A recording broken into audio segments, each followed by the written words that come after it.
बटा 22 सितंबर 2024। और हम वर्क एनर्जी पावर में पेपर 2 के काफ़ी सारे क्वेश्चन कर चुके हैं। और हमने देखा है कि पेपर 2 के क्वेश्चंस बहुत आसान आते हैं, लेकिन मैंने कहा था पेपर 1 मुश्किल आता है।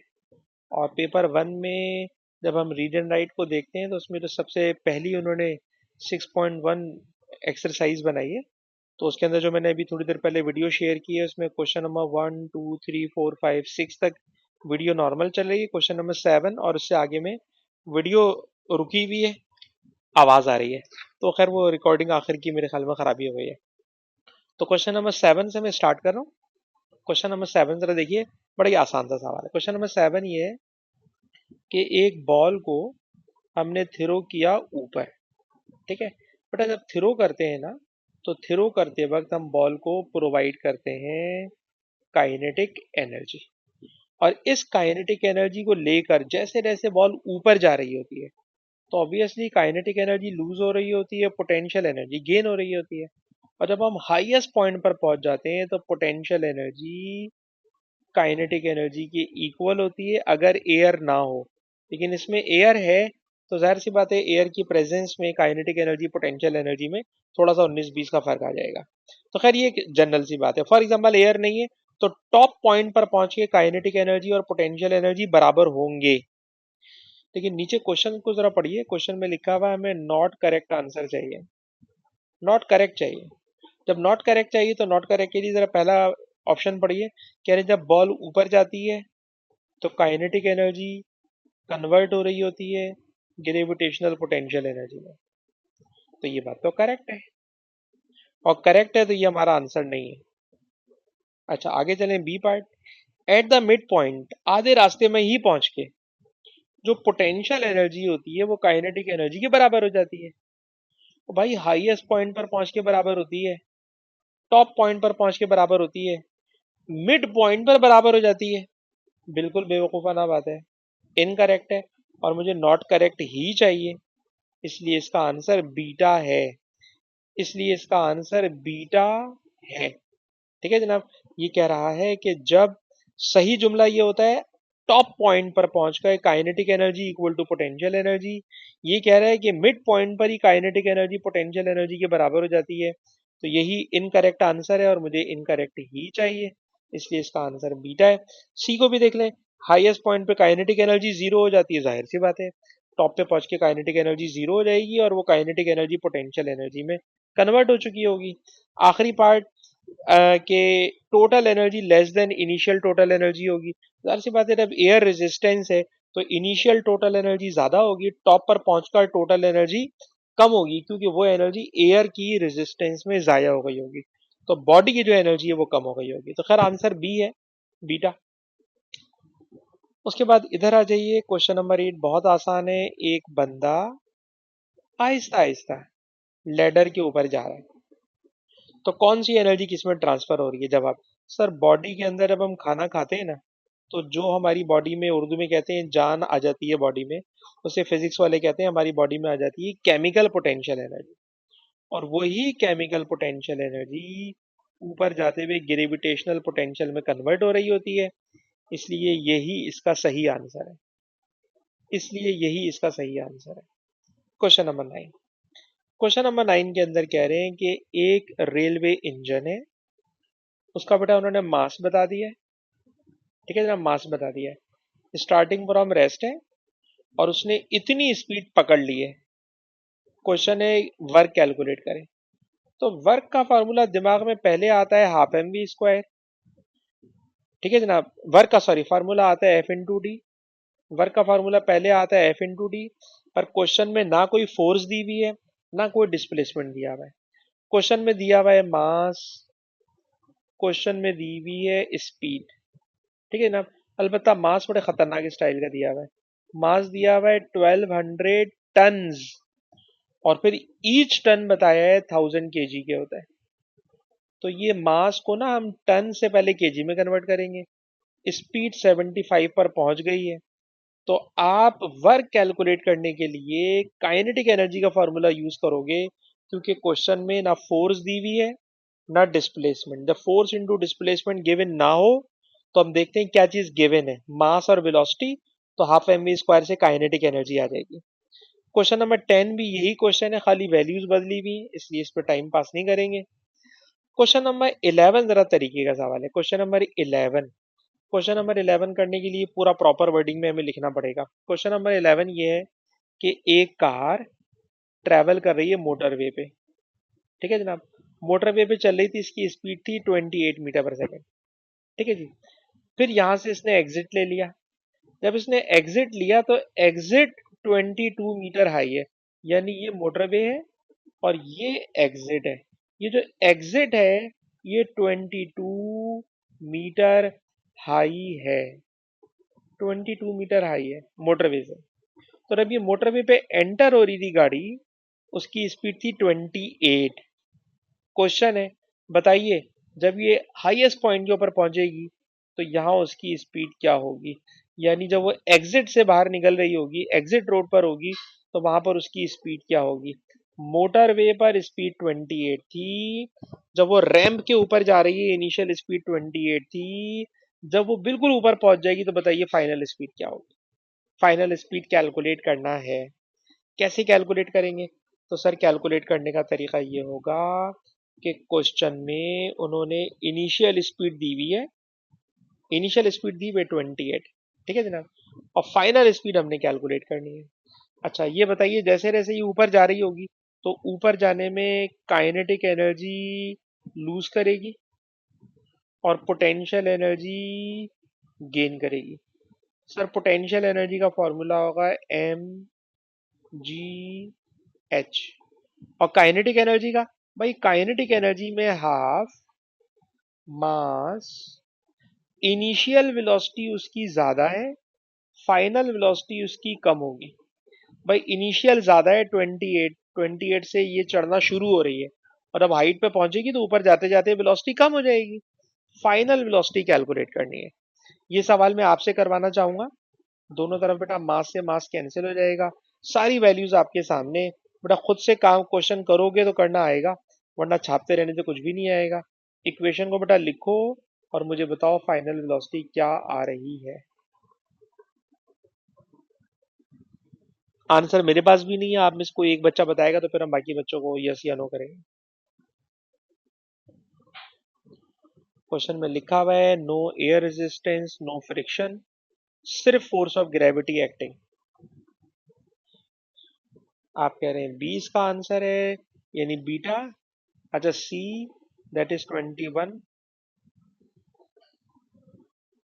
बीटा 19। अब कोई एक और बच्चा भी इसको कर दे तो फिर हम इसको मान लें।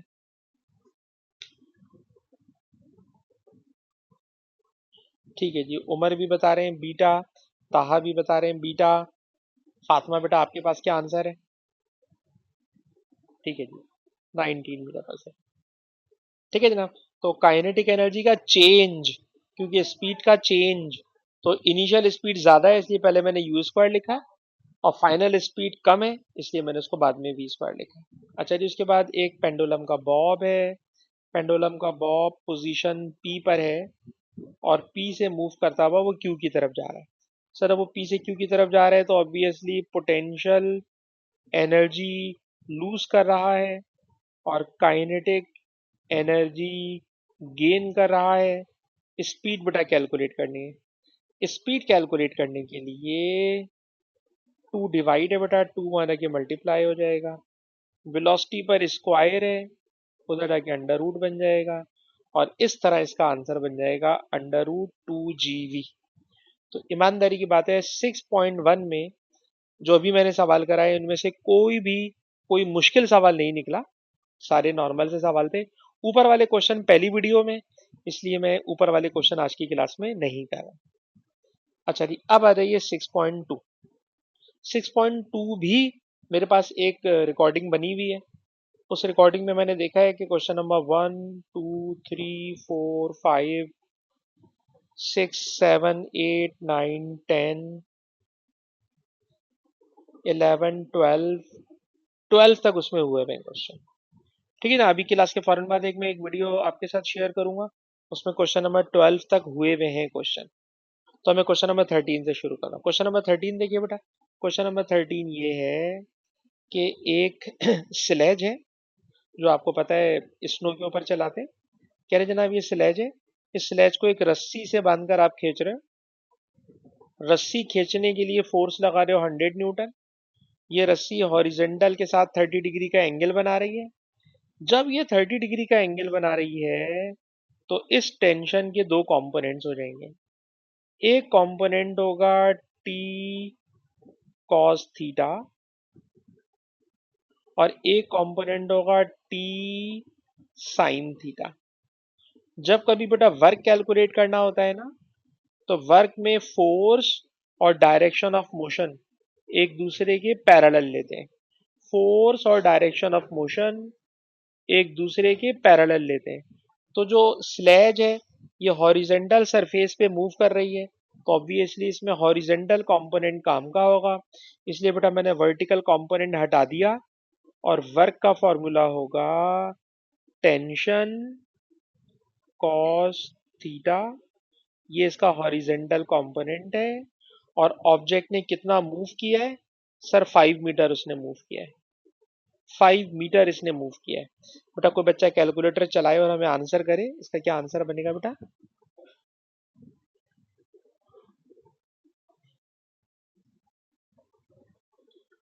Hundred cos theta is the horizontal component of tension और हॉरिजेंटल कंपोनेंट, हाँ बेटा बोलिए। सी आंसर बताया गया है मुझे, सी। ठीक है जी। अच्छा जी, उसके बाद आ रही है क्वेश्चन नंबर 14। क्वेश्चन नंबर 14 में कह रहे हैं कि हम किसी दूसरे प्लेनेट पर हैं, उस दूसरे प्लेनेट पर 30 जूल वर्क करना पड़ रहा है अगेंस्ट ग्रेविटी। तो आपको पता है अगेंस्ट ग्रेविटी का मतलब होता है पोटेंशियल एनर्जी की बात हो रही है, gravitational potential energy. Gravitational potential energy का फॉर्मूला होता है एम जी एच। इस क्वेश्चन में देखिए पोटेंशियल एनर्जी उस प्लेनेट पे 30 है, मास 1 kg है, ग्रेविटी पता नहीं है, हाइट 10 है। हाइट 10 है तो मैंने लिखा gravitational potential energy equal to m g h. और एम जी एच करने के बाद ऑब्वियसली मैं इस इक्वेशन में से बेटा जी निकाल सकता हूँ। तो जी उस प्लेनेट पर आ गया 3। उस प्लेनेट पर जी की वैल्यू आ गई 3। अब क्वेश्चन क्या है सर? क्वेश्चन है कि अगर मैं 4 kg के ऑब्जेक्ट को 5 मीटर की हाइट पे ले जाऊं, दोबारा एमजीएच लगा रहा हूं, मास कर दिया है 4 किलोग्राम, ग्रेविटी अभी अभी हमने निकाली हुई है 3, हाइट कर दी है उसने 5 मीटर। इस वाली ग्रेविटी से एम जी एच की बात कर रहा हूँ, ये जी है बेटा, उस वाले प्लेनेट पर जी 3 है। तो 4 3 ज़ा 12, 12 5 ज़ा 60। इजी कैलकुलेशन है इसलिए मैंने ओरली कर दिया। उसके बाद है जनाब क्वेश्चन नंबर 15। क्वेश्चन नंबर 15 क्या चीज है बेटा? क्वेश्चन नंबर 15 में होने वाला ये है कि क्वेश्चन नंबर 15 के लिए आपको, इसके लिए भी मैं एक वीडियो दूंगा और मैं आपको बता दूं भाई कि कोर्स इतना सारा है कि अगर आप वीडियो नहीं देखोगे कोर्स खत्म नहीं हो सकता। तो वीडियो लाजमी देखिए। क्वेश्चन बेटा देखिए, ये सिलेंडर में ये मैंने बेटा गैस बंद की हुई है। किसी गैस को बेटा मैंने सिलेंडर में बंद किया हुआ है और इस सिलेंडर के ऊपर बेटा मैंने एक लोड ला के रखा हुआ है। ये लोड प्रेशर एक्सर्ट कर रहा है, ये लोड प्रेशर एक्सर्ट कर रहा है और इसका इनिशियल वॉल्यूम V1 है। इनिशियल वॉल्यूम V1 है। ठीक है जनाब। कहते हैं अगर मैं इस गैस को गर्म करूं, बताइए बेटा, अगर मैं गैस को गर्म करूंगा ना तो मैं थर्मल एनर्जी दूंगा। थर्मल एनर्जी से गैस के पार्टिकल पिस्टन से जोर जोर से टकराएंगे और पिस्टन को इस जगह से उठाकर ऊपर ले जाएंगे। पिस्टन ऊपर चला गया, इस जगह से पिस्टन ऊपर चला गया। अगर किसी बॉडी पर यानी पिस्टन पर फोर्स लगे और फोर्स लगने से पिस्टन ऊपर चला गया, डिस्प्लेस हो गया, तो force into displacement it is called work. It is called work. और ऊपर जाने से साफ नजर आ रहा है कि गैस का वॉल्यूम V1 से बढ़कर V2 हो गया। इनिशियल वॉल्यूम V1 था, वॉल्यूम बढ़कर V2 हो गया। पर याद रखिएगा जो वर्क हुआ है, पिस्टन का ऊपर जाना वर्क, ये वर्क ना V1 में हुआ है ना V2 में हुआ है सर, ये वर्क हुआ है डेल्टा V में। जितना वॉल्यूम चेंज हो गया, वॉल्यूम का चेंज होना, सर ये वर्क हुआ है, ख्याल रखिएगा। जितना वॉल्यूम चेंज हुआ है ये वर्क डन है। खैर अब बेटा थोड़ी सी नीचे मैथमेटिकल कैलकुलेशन करना चाहता हूँ। मैथमेटिकल कैलकुलेशन ये है कि वर्क है F इंटू डी। आपने IGCSE की फिजिक्स में पढ़ा हुआ है कि force per unit area pressure होता है। तो सर फोर्स बन जाता है प्रेशर इंटू एरिया। तो जहां फोर्स लिखी हुई है बेटा, फोर्स की जगह मैंने लिख दिया प्रेशर इंटू एरिया।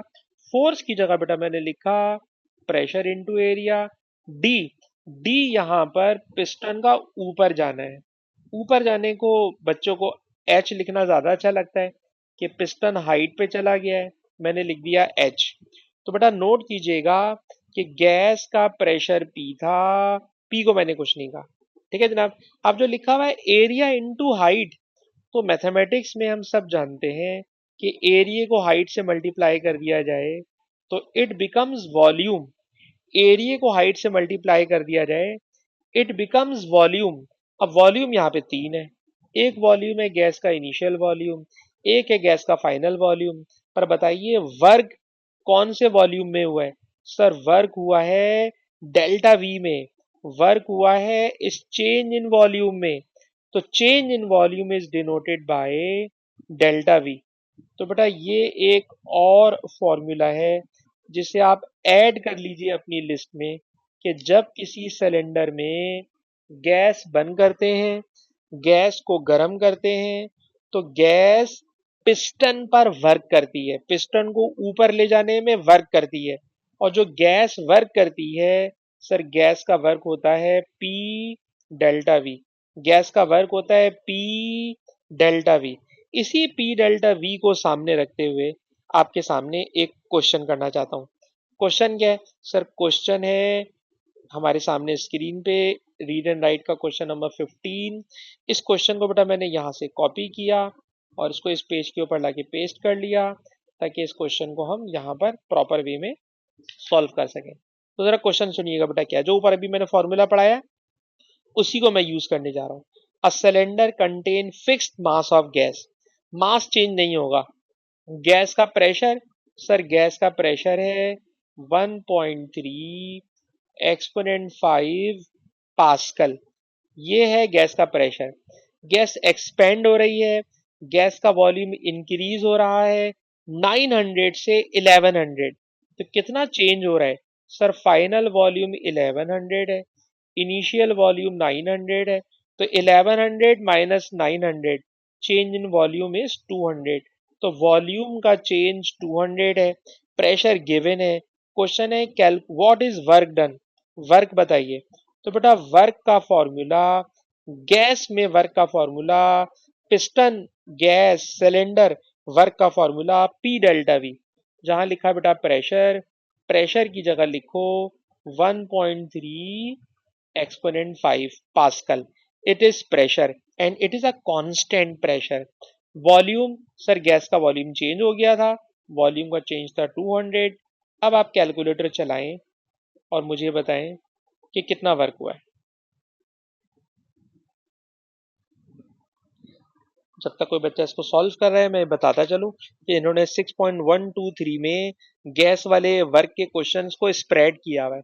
तो मैंने एक वीडियो इसीलिए अलग से बनाई है जिसमें इन सारे सवालों को एक ही जगह कंपाइल कर दिया है। कोई बच्चा हमें आंसर करे। वैसे 1.32 था तो मुझे तो 2600 वाला इसका आंसर लग रहा है।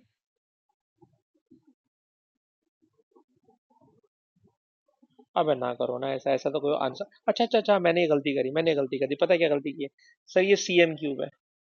नहीं नहीं नहीं, सीएम क्यूब है, सीएम क्यूब है, सीएम क्यूब। सीएम क्यूब है ना, सीएम क्यूब, सीएम की में जहां लिखा है सेंटी, तो बेटा सेंटी होता है एक्सपोनेंट -2 सेंटी। और फिर सेंटी के ऊपर आ रहा है क्यूब, सेंटी के ऊपर आ रहा है क्यूब। तो जब आप इसको अब सॉल्व करिए बेटा, बताइए क्या आंसर बनता है।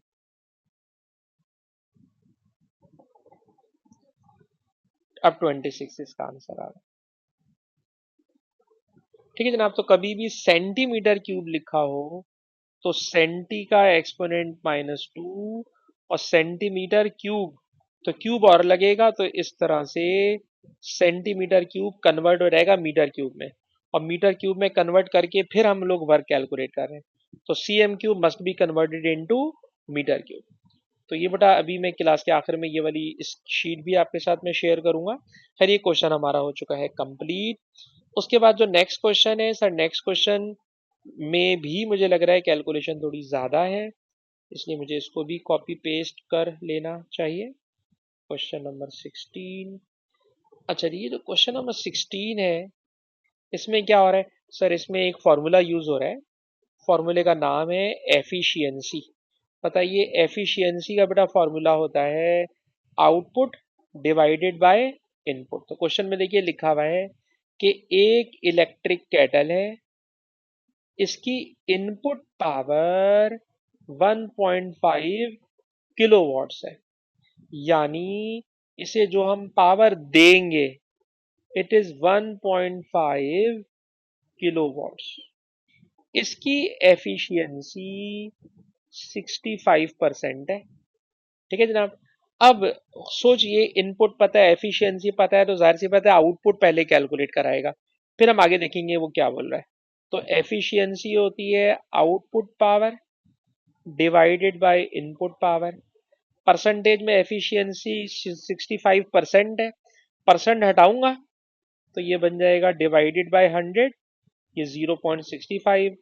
आउटपुट पावर बेटा मैंने कैलकुलेट करना है, इनपुट पावर मैंने उधर फेंक दी, इनपुट पावर है 1.5।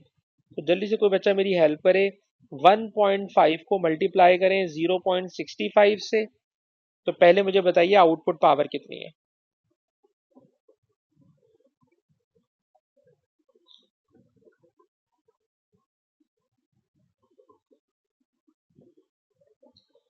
जी बेटा output power 0.975 and it is also in kilowatts. ठीक है ना, अब सवाल किलो में चल रहा है, अभी हमने किलो को कन्वर्ट नहीं मारा है, तो किलो वॉट्स में ही उसको जाने दें। ये हो गया जनाब आउटपुट पावर। अब जरा सुनो, इलेक्ट्रिक केटल की ये इनपुट है, ये इलेक्ट्रिक केटल की आउटपुट है। अभी जो आउटपुट है ना, ये आउटपुट कर क्या रही है, अरे सर ये आउटपुट पानी गर्म कर रही है, पानी गर्म कर रही है। इलेक्ट्रिक केटल का आउटपुट गर्म करना है पानी, उस पानी के लिए वो एनर्जी पूछ रहा है। तो ठीक है जनाब, पावर होती है sir energy upon time, energy upon time. Power output sir, power output हमारे पास है 0.975 किलोवाट्स। टाइम डिवाइड है, टाइम आधा के मल्टीप्लाई हो जाएगा, टाइम है 2 मिनट्स, तो आपको पता है बेटा 2 मिनट्स का मतलब 2 × 60, और याद रहे कि ये सारा नंबर किलो में चल रहा है, तो इसको बेटा जब आप सॉल्व करोगे ना तो एनर्जी भी किलो जूल में आ जाएगी।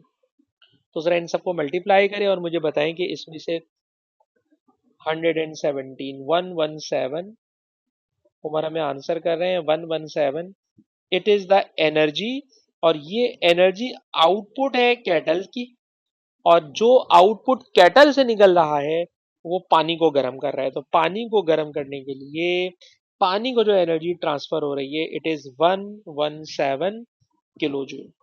ठीक है जनाब। तो efficiency equal to output upon input, input था 1.5 किलोवाट्स, उस एफिशिएंसी के साथ उसको सॉल्व करके पहले हमने कैटल का आउटपुट निकाल लिया, उसी आउटपुट से टाइम को मल्टीप्लाई करके आउटपुट एनर्जी निकाल ली, किलो को हमने किलो में रखा है, इसलिए इसका आंसर हमारे पास आ गया 117 किलो जूल। थोड़ा तेज तेज भाग रहे हैं बेटा ताकि क्वेश्चन ज्यादा करा सकें, अगर समझने में प्रॉब्लम हो तो यकीनन रिकॉर्डिंग को बेटा देखिए ताकि क्वेश्चन आप अच्छी तरह दिमाग में बिठा सकें। क्वेश्चन नंबर 16 के बाद क्वेश्चन नंबर 17। क्वेश्चन नंबर 17 ये है कि water from a reservoir is fed to a turbine of a hydro electric system.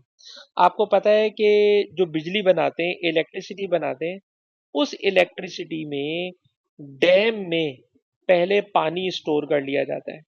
तो ये पानी का डैम है, वाटर रिजर्वायर है। इस वाटर रिजर्वायर के अंदर जो बारिश का पानी है, उस बारिश के पानी को उन्होंने स्टोर कर लिया है। अब इस पानी को स्टोर करने के बाद ये पानी यहाँ से हम रिलीज कर रहे हैं, छोड़ रहे हैं, और ये रिलीज किया हुआ पानी एक टरबाइन को चलाएगा, और जब टरबाइन चलेगा तो इससे बिजली पैदा होगी। तो क्वेश्चन में लिखा हुआ hydro electric system. Hydro electric system का मतलब ही होता है पानी से बिजली बनाना, यानी डैम। तो इसको जो पानी दे रहे हैं, कितना पानी दे रहे हैं, तो पढ़िए, पानी लिखा हुआ है 510 केजी पर सेकेंड।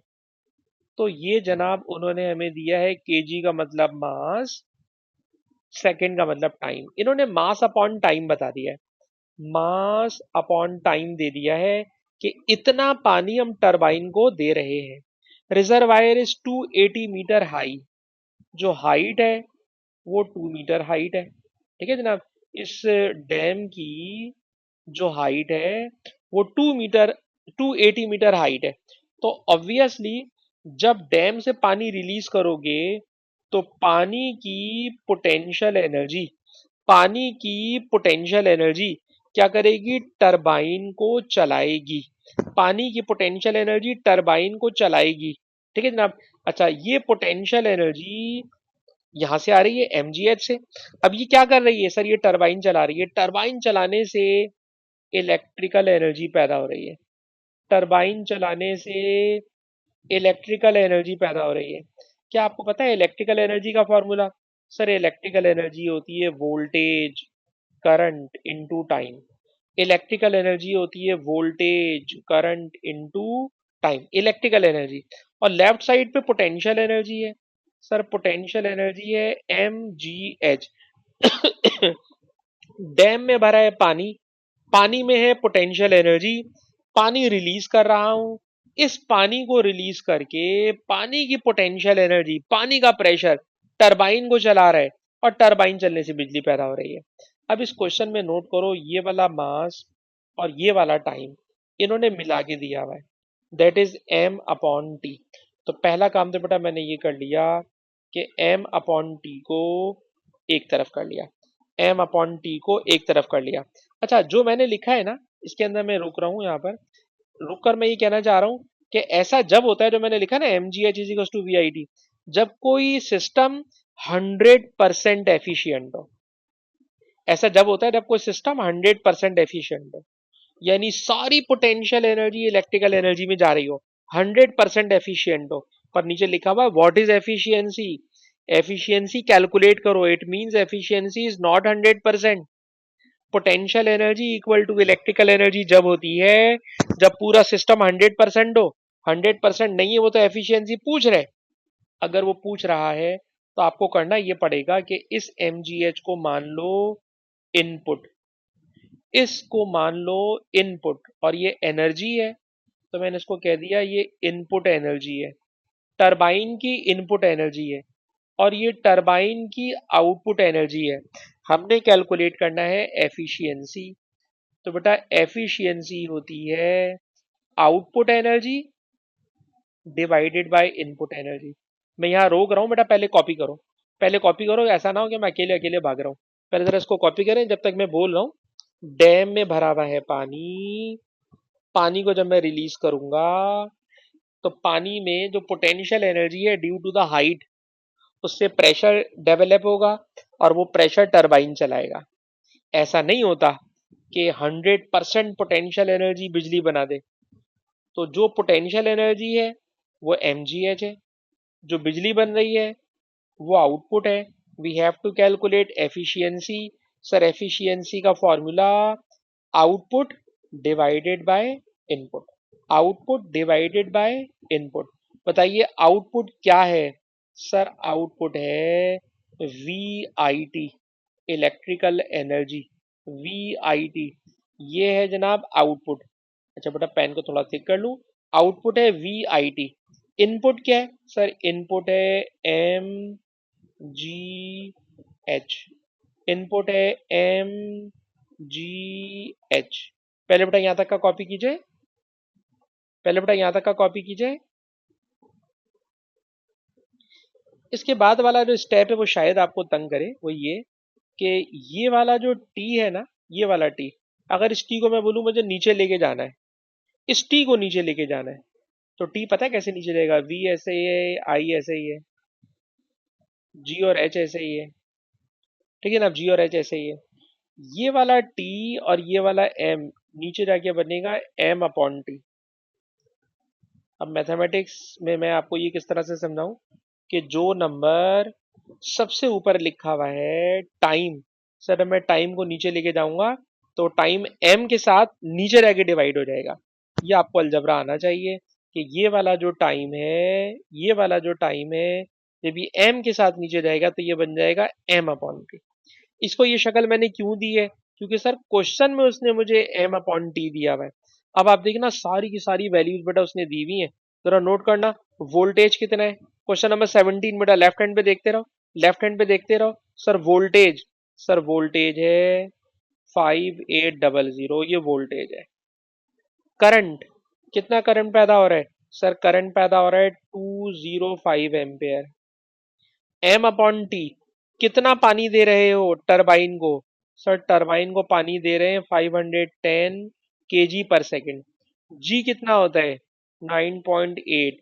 डैम की हाइट कितनी है? सर डैम की हाइट है 280। डैम की हाइट है 280, और परसेंटेज में काम करना हो तो 100 से मल्टीप्लाई कर देना। और अब मुझे कोई बच्चा बताए कि एफिशिएंसी कितनी आ रही है। अब बेटा मुझे कोई बच्चा बताए एफिशिएंसी कितनी आ रही है।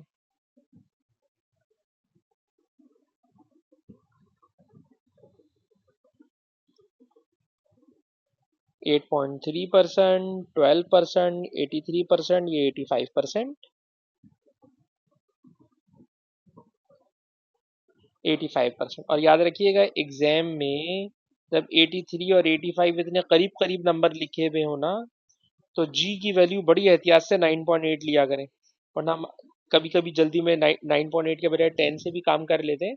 लेकिन अगर ऑप्शन बहुत करीब दिए हुए हो तो फिर जी को ज़रा प्रिसाइज लेना चाहिए और उसकी वैल्यू को हमें 9.8 ही यूज़ करना चाहिए। अच्छा जी ऊपर आ जाइए, मैं अपनी बात को दोबारा रिपीट कर रहा हूँ, बल्कि मेरे ख्याल में कई दफ़ा मैंने समझा दिया है कि डैम में पानी भरा हुआ है, डैम से पानी स्टोर करा हुआ है, तो उसमें आ गई ग्रेविटेशनल पोटेंशियल एनर्जी। ये ग्रेविटेशनल पोटेंशियल एनर्जी टरबाइन के लिए बनेगा इनपुट, और टरबाइन बना के देगा बिजली आउटपुट। आउटपुट और इनपुट का ratio efficiency. Electrical energy VIT, और ग्रेविटेशनल पोटेंशियल एनर्जी एमजीएच। मेरे ख्याल में बस मुश्किल बात यह है कि ये वाला टी जब नीचे आएगा तो ये बन जाएगा एम अपॉन टी, और जब ये एम अपॉन टी बन गया तो उसके बाद तो सारे के सारे नंबर आपने पुट करना है और पुट करके आंसर निकाल लेना है। किसी बच्चे को बेटा समझ में ना आया हो तो आप पूछ सकते हैं। हाँ बेटा फातिमा, आपको ये सवाल समझ में आया? बेटा मेरे ख्याल में थोड़ा भारी सवाल पड़ गया ये। आ गया समझ में। चलें जी, हम इस क्वेश्चन के बाद और आगे बढ़ लेते हैं, क्योंकि इस सवाल को मेरे ख्याल में मैंने समझा भी 2-3 दफा दिया है। अच्छा जी, उसके बाद और आगे बढ़े हैं तो क्वेश्चन नंबर 18। क्वेश्चन नंबर 18 काफी मुश्किल सा है, लेकिन नीचे मुझे लग रहा है कि जगह इतनी है कि हम वहीं पे कर सकते हैं। तो क्वेश्चन नंबर 18 बेटा मैं यहाँ पे कर रहा हूँ। क्वेश्चन नंबर 18 सुनिए। क्वेश्चन नंबर 18 ये है कि मेरे जमाने के जो बल्ब हुआ करते थे, ठीक है जनाब, वो 60 वाट का जो बल्ब हम लोग जलाते थे ना, तो वो इतना गर्म बल्ब होता था कि उस जमाने में जो बेकरी में पापे और बिस्किट्स वगैरह को गर्म करने के लिए वाले बल्ब लगाए जाते थे, लाइट के लिए भी वही लगाते थे, और पापे वगैरह गर्म करने के लिए, उनको फ्रेश रखने के लिए भी वही बल्ब लगाते थे। क्योंकि वो बल्ब क्या करते थे, उनसे 95% हीट निकलती थी और लाइट 5% निकलती थी। तो अब आप खुद बताइए वो कितनी ज्यादा बिजली बर्बाद करते होंगे। ठीक है, खैर अभी हम इस वाली बात को कंटिन्यू कर रहे हैं कि ओल्ड फैशन बल्ब है। उस ओल्ड फैशन बल्ब के लिए एफिशिएंसी का बेटा फॉर्मूला होगा आउटपुट डिवाइडेड बाय इनपुट। ठीक है जनाब। अच्छा ये बताइए 95% हीट दे रहे हैं, और हम लोग बात कर रहे हैं लाइट की, क्योंकि लैंप में तो हमें लाइट चाहिए होती है। तो उसने पहली बात बच्चे को घुमा दिया, ये नहीं बताई कि वो लाइट कितनी दे रहा है। ओ भाई वो लाइट दे रहा है 5%। 5% लाइट दे रहा है। पुराने जमाने का बल्ब लाइट देता था 5%, थर्मल एनर्जी देता था 95%। तो हम तो लाइट के लिए बात करना चाह रहे हैं, नीचे भी देखेंगे तो वो लाइट की बात करना चाह रहा है। तो लाइट देता था 5%।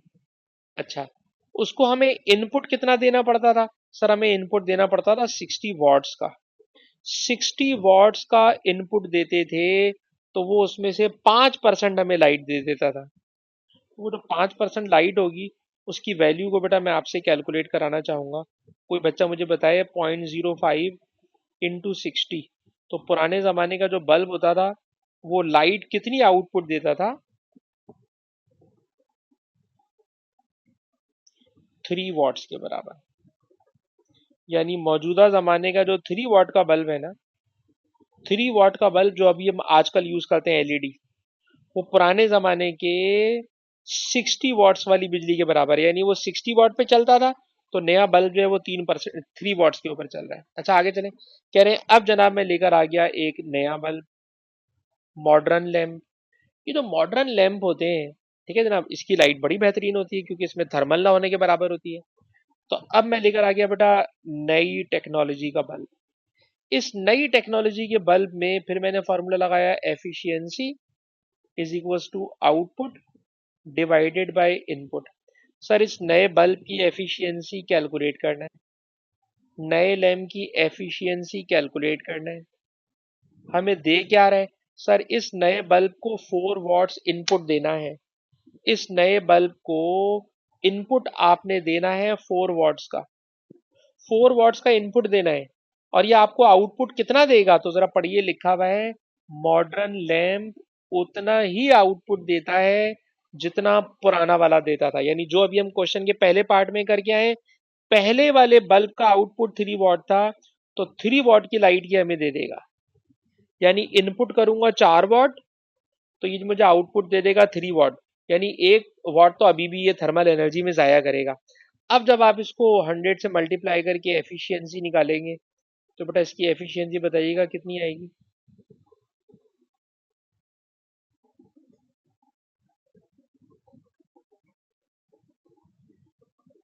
इन 75। इन क्वेश्चंस को बेटा जब तक अपने हाथ से नहीं करोगे समझ में नहीं आएंगे। अपने हाथ से बेटा करना बहुत जरूरी है, इन क्वेश्चंस को करना मतलब लिखना। तो मैं जरा तेजी के साथ दोबारा रिवाइज करना चाह रहा हूँ सवाल को।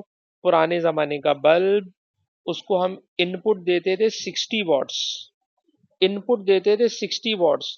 तो 60 वॉट में से वो 5% लाइट देता था, और 5% लाइट देने का मतलब 60 वॉट देते थे, तो वो हमें लाइट देता था 3 वॉट्स की, लाइट देता था 3 वॉट्स की।